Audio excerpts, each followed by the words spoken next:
स्वागत है आपका मेरे YouTube channel only physical education पे। हम 2 यूनिट कंप्लीट कर चुके हैं। आज हम तीसरी यूनिट के बारे में पढ़ेंगे जो है योगा एंड लाइफस्टाइल। इसमें हमारे योगा के बारे में बताया गया और लाइफस्टाइल डिजीज़ जो होती हैं उनके बारे में बताया गया कि उनके अगर तो उनसे प्रिवेंट कैसे करें, उनसे प्रिवेंशन क्या है इसका। ठीक है, तो इसमें कुछ योगा के आसन भी हैं। जो इम्पोर्टेंस योगा के आसन हैं जो एग्ज़ाम में आते हैं वो मैं आपको करके बताऊँगा, वो मैं आपको परफॉर्म करके बताऊँगा कि उनके फ़ायदे कैसे क्या है और वो होती कैसे हैं। तो कुछ इंपॉर्टेंट चीज़ें पढ़ लेते हैं इस चैप्टर के अंदर। हमने कुछ टॉपिक के अंदर इसे डिवाइड किया है, तो एक बार इन्हें देख लेते हैं। पहला जो है वो है योगा।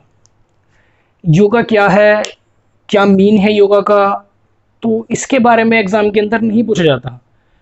इससे रिलेटेड जो एग्ज़ाम के अंदर आता है वो आता है कि योगा को किस लैंग्वेज के किस वर्ड से लिया गया है। मीन्स कि योगा किस लैंग्वेज के किस वर्ड से लिया गया है, तो इसे संस्कृत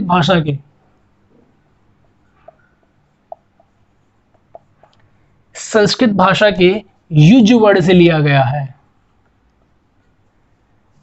संस्कृत लैंग्वेज के युज वर्ड से योगा को लिया गया है। ठीक है, ये क्वेश्चन मैक्सिमम आता है, मैक्सिमम टाइम ये क्वेश्चन आता है। इससे योगा से और कोई क्वेश्चन नहीं बनता, उससे केवल यही क्वेश्चन बनता है कि संस्कृत भाषा के युज वर्ड से लिया गया है। ठीक है, नेक्स्ट है हमारा आसन। कि आसन होता क्या है। आसन मीन्स के हम जिस पोजीशन में मैक्सिमम टाइम यानी कि ज़्यादा देर तक कंफर्टेबली रहते हैं, जिस पोजीशन में ज़्यादा देर तक कंफर्टेबली बैठे रहते हैं, खड़े रहते हैं, लेटे रहते हैं, उसे हम आसन बोलते हैं। ठीक है, क्योंकि आसन को हम 3 पार्ट में डिवाइड करते हैं कि लेट के करने वाले आसन, बैठ के करने वाले आसन और खड़े होकर करने वाले आसन। ठीक है, तो जो हम जिस भी पोजीशन में हम मैक्सिमम टाइम तक कंफर्टेबली रहते हैं वो पोजीशन हमारी आसन कहलाती है। ठीक है, अब इसके कुछ बेनिफिट भी होते हैं कि ये improve blood circulation, strong bones and muscles, prevent from injuries. ये इसके कुछ इम्पोर्टेंस हैं जो आसन करने से हमें बेनिफिट मिलता है उससे। ठीक है, अब नेक्स्ट आता है हमारा ओबेसिटी। ओबेसिटी क्या होता है कि किसी पर्सन पर एक लिमिट से ज़्यादा फैट इंक्रीज होना ओबेसिटी है। किसी पर्सन पर एक लिमिट से ज़्यादा फैट इंक्रीज होना ओबेसिटी है। मीन्स अगर हम दूसरे वर्ड में कहें कि किसी पर्सन का उसकी हाइट और उसके जेंडर के अकॉर्डिंग एक लिमिट से ज़्यादा फैट इंक्रीज होना ओबेसिटी है। ठीक है, ओबेसिटी को हमने 3 पार्ट में डिवाइड किया है, ओबेसिटी 1, ओबेसिटी 2, ओबेसिटी 3। जो हमने लास्ट वीडियो में बीएमआई के थ्रू हमने एक इंडेक्स बनाया था, उस इंडेक्स में हमने पूरी ओबेसिटी के बारे में नॉलेज दी हुई है, आप उसे जाकर देख सकते हैं। ठीक है, और अब नेक्स्ट आते हैं डायबिटीज़। डायबिटीज़ क्या होता है। एक हमारा ऑर्गन होता है पेनक्रियाज। पेनक्रियाज ऑर्गन से एक हार्मोन निकलता है जिसे बोलते हैं हम इंसुलिन। पेनक्रियाज एक हार्मोन प्रोड्यूस करता है इंसुलिन नाम का। ठीक है, ये क्या करता है, ये हमारी बॉडी के अंदर जो हमारा शुगर का लेवल है उसे कंट्रोल करके रखता है हमारा। अगर ये पेनक्रियाज अगर इंसुलिन को कम निकालेगा, मीन्स कम मात्रा में, कम क्वांटिटी के अंदर उसे प्रोड्यूस करेगा, तो डायबिटीज़ हो जाती है। उसे कम मात्रा में प्रोड्यूस करेगा तो उससे क्या होता है, ब्लड के अंदर शुगर का लेवल बढ़ जाता है, इस वजह से डायबिटीज़ होती है। ठीक है, मैं एक बार फिर बता देता हूँ कि जब पेनक्रियाज इंसुलिन को कम प्रोड्यूस करता है तो ब्लड के अंदर शुगर का लेवल बढ़ जाता है, जिसे हम डायबिटीज़ कहते हैं। और क्यों बढ़ जाता है, पोटेशियम की कमी से। अगर बॉडी के अंदर पोटेशियम की कमी हो जाएगी तो ब्लड के अंदर शुगर का लेवल बढ़ जाएगा, क्योंकि पोटेशियम का काम ही यही है कि ये इंसुलिन को एक्टिव करने का काम रहता है। मीन्स कि इंसुलिन को एक्टिव कराता है ये पोटेशियम। ठीक है, ये हो गया हमारा डायबिटीज़। अब आते हैं अस्थमा के अंदर। अस्थमा हमारी एक लाइफस्टाइल डिजीज़ है। लाइफस्टाइल डिजीज़ मीन्स के जो जैसे बोलते हैं हम लाइफस्टाइल डिजीज़, अस्थमा हो गया, शुगर हो गया, हाइपरटेंशन हो गया, ये हमारी लाइफस्टाइल डिजीज़ है। और कुछ दूसरी होती है environmental disease. Environmental disease means के कफ हो गया, फीवर हो गया, कोल्ड हो गया, ये हमारी इन्वायरमेंटल डिजीज़ है। तो अस्थमा में क्या होता है, ये हमारे लंग से रिलेटेड है। इसमें जिस पर्सन को ये होता है उसे सांस लेने में दिक्कत होती है। जिस पर्सन को अगर अस्थमा हो जाता है उसे सांस लेने में दिक्कत होती है। सांस लेने में दिक्कत क्यों होती है, क्योंकि जो हमारे लंग्स होते हैं उनमें बहुत सी ब्रोंचेस होती हैं। मीन्स कि जाला टाइप होता है, जैसे कि अगर जैसे ये देखें, ठीक है,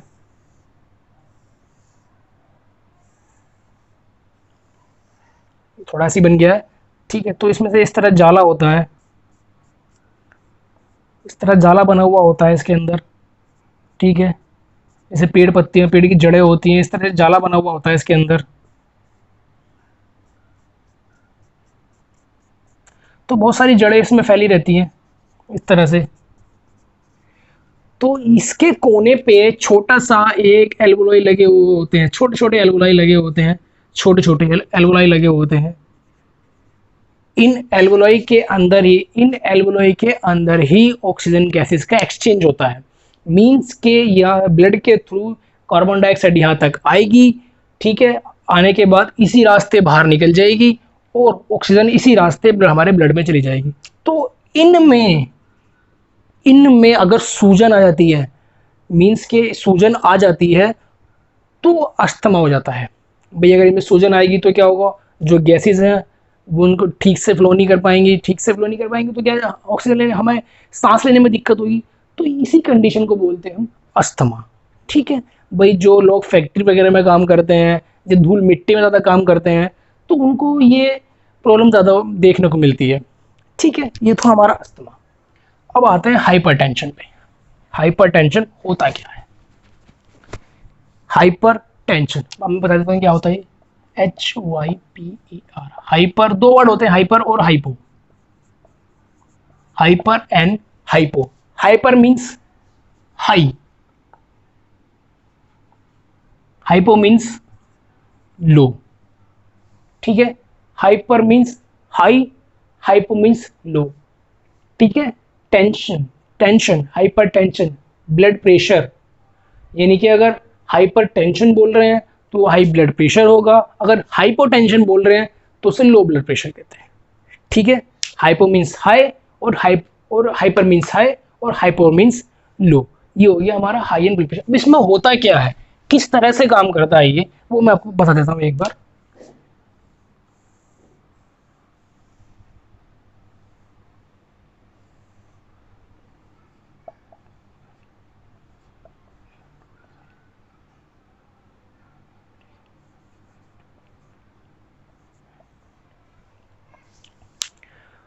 मैंने थोड़ा सा हार्ट बनाया, हार्ट ठीक है, हार्ट मैं बनाऊंगा ठीक से बनेगा नहीं, लेकिन मैं थोड़ा सा समझाना चाह रहा हूँ आपको कि हमारे हार्ट के अंदर 4 चैम्बर होते हैं, right Oracle, left Oracle, right ventricle और लेफ्ट वेंट्रिकल।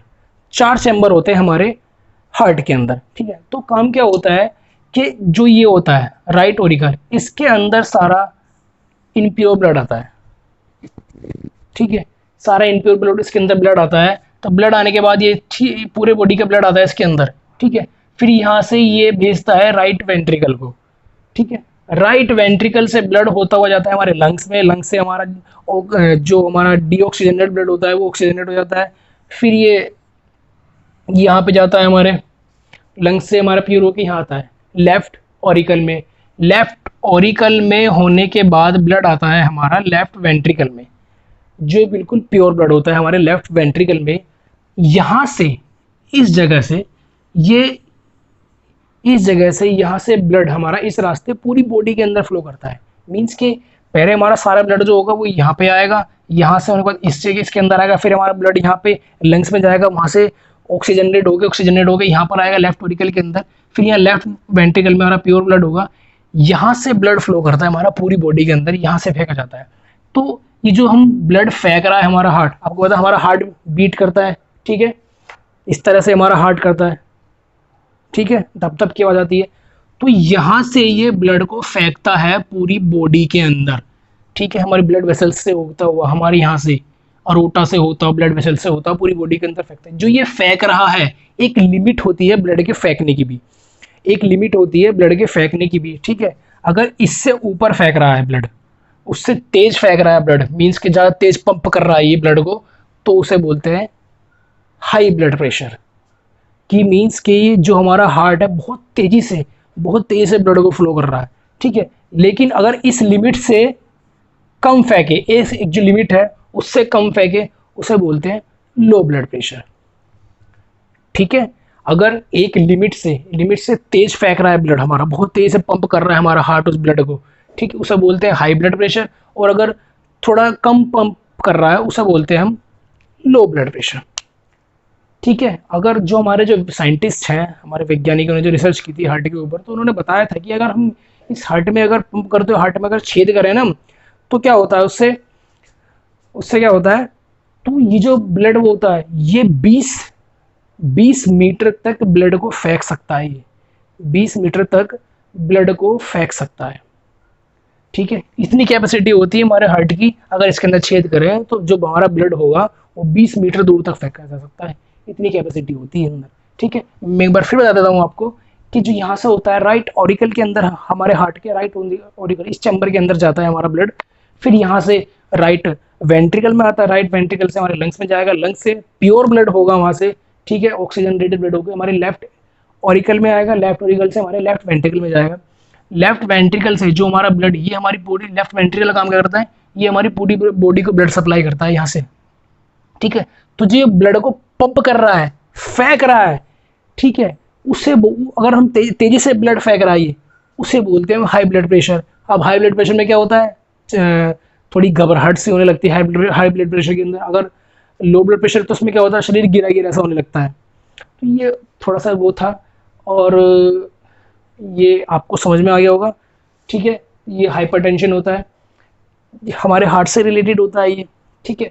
तो अब मैं आपको कुछ योगा करके बताता हूँ। सबसे पहले करते हैं हम भुजंगासन।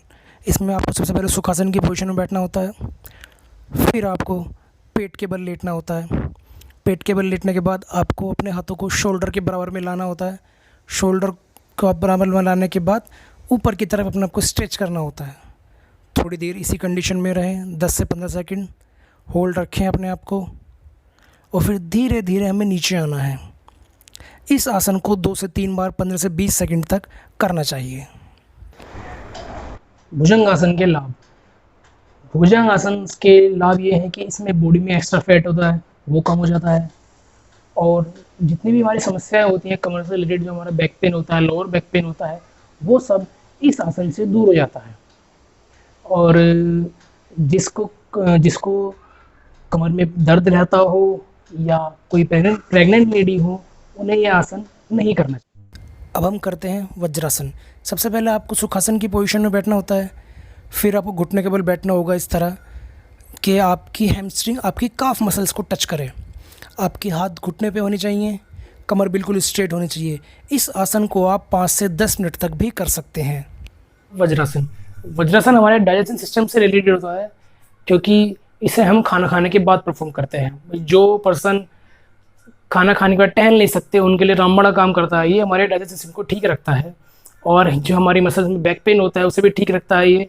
और ये किन किन को नहीं करना चाहिए, जिनके घुटने में दर्द रहता हो ये आसन उनको नहीं करना चाहिए, जिन्हें हार्निया से रिलेटेड प्रॉब्लम हो उन्हें ये नहीं करना चाहिए, और खासकर प्रेग्नेंट लेडी को ये आसन नहीं करना चाहिए। अब करते हैं हम पश्चिमोत्तासन। सबसे पहले पैरों को सामने की तरफ निकालेंगे, फिर हाथों को पीछे से लेते हुए पैरों के अंगूठों को पकड़ेंगे, और जहाँ तक हो सके वहाँ तक अपने सिर को लेकर जाएंगे। 10 से 15 सेकंड तक इसी अवस्था में रहेंगे, और फिर धीरे धीरे रिलैक्स की कंडीशन में आ जाएंगे। पश्चिमोत्तानासन, पश्चिमोत्तासन के भी बहुत सारे बेनिफिट्स हैं। ये हमारे शोल्डर मसल्स को, हैमस्ट्रिंग मसल्स को, हमारी बैक मसल्स को स्ट्रॉन्ग बनाता है, क्योंकि इसे परफॉर्म करते वक्त इन मसल्स से पूरा प्रेशर पड़ता है इनके ऊपर। ये हमारे डाइजेशन सिस्टम को ठीक रखता है, हमारे पेनक्रियास को ठीक रखता है, हमारे मेटाबॉलिज्म को भी कंट्रोल करता है ये। और ये किन किन को नहीं करना चाहिए, ये भाई जिनके घुटनों में दर्द हो ये उन्हें नहीं करना चाहिए, जिनके कमर में दर्द रहता हो ये उन्हें नहीं करना चाहिए, और ये प्रेग्नेंट वुमेन्स को भी नहीं करना चाहिए।